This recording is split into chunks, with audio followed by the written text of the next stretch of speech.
Puluhan tenaga medis di Kabupaten Wajo dan Sinjai diketahui positif COVID-19. Di Kabupaten Wajo, ada sekitar 50 tenaga medis dari Rumah Sakit Lamadu Keleng terkonfirmasi positif COVID-19. Sementara di Kabupaten Sinjai, 30 tenaga puskesmas Balang Nipa positif COVID-19. Untuk sementara, rumah sakit dan puskesmas tersebut kini ditutup. 80 tenaga medis yang positif COVID-19 dari Wajo dan Sinjai telah menjalani perawatan di rumah sakit di Makassar dan rata-rata mengalami gejala ringan dan sedang.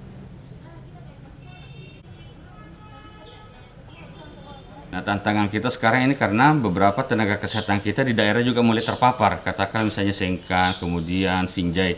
Nah, itu poin-poin sekarang menjadi perhatian.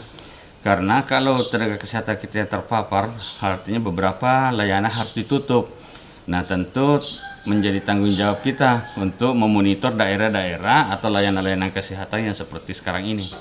Gitu deh.